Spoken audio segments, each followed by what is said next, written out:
territory. New territory, scary. It's the unknown. And then the next thing is that second guessing starts happening, which is that persuasive voice, right? That voice of reason that's convincing you on some level that, like, who do you think you are that you could have done that? But you've already done it.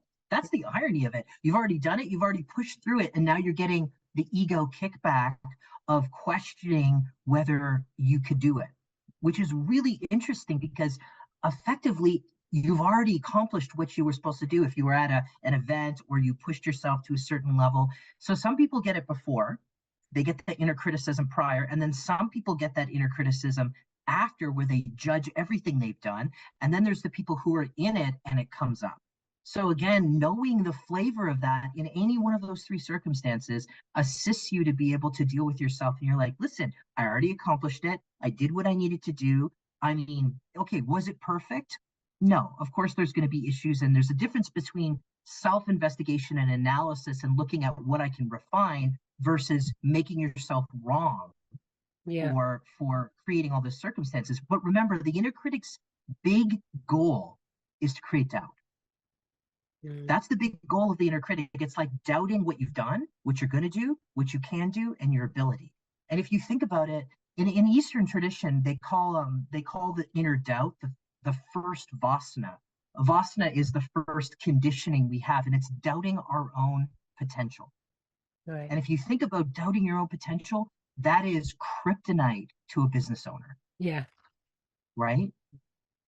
That's the one of the biggest things, to doubt your potential, doubt who you are, doubt what you think you can do, doubt what you think you can accomplish. The truth is that we have infinite potential. We could create what we want with the right tools, the right attitude, with the right mindset, with the right assistance, the right guidance.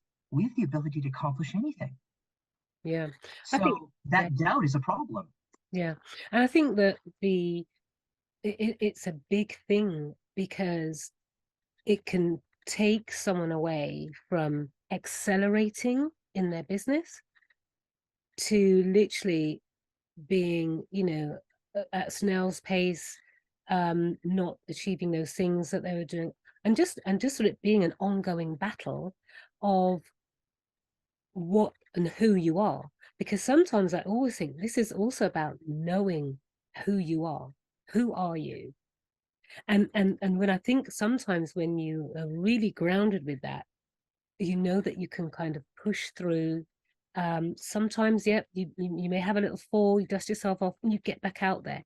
And there has to be that within, because otherwise, how are you going to move forward? Yes, you can have support, etc. But at some point, there is going to be the part where you're going to need to do this, because you cannot be with your coach or on the phone to your coach at every minute of the day. Absolutely. So these tools, and I know, Markus, you talk about different tools and so on, and these are things that help us to move forward. And like I said, I've heard so many times where people are saying that I'm not good enough, or who do I think I am, or all these types of things. And it's like, so I talked about the shutdown, where it's like, okay, I'm going to shut all this stuff down. This is who I am, and I know that I am capable of being able to do this. I did this in 19 whatever. I did this in 20 whatever. I did this on this particular project. Now I'm going to draw from that. I'm going to draw from that strength to give me the words and the motivation to take off, take a bold step, and go for it. It's powerful what you're saying, because you will hit this place in any part of your business. Both of us know, having been business owners, that there's going to be a point where you're going to get challenged and you're going to hit the space, and you have to draw from that inner conviction. The what you're describing is that inner conviction, that knowing, A, you've either done this before in smaller places or different places, and to understand that you can do it again, or B, just knowing you have the potential and the capability to do it. And so I've talked to business owners and a lot of extremely successful and powerful people who've accomplished a lot in their vocation.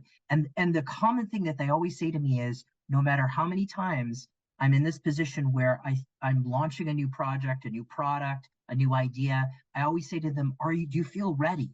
And the common thing that everyone says is, I never, ever feel ready.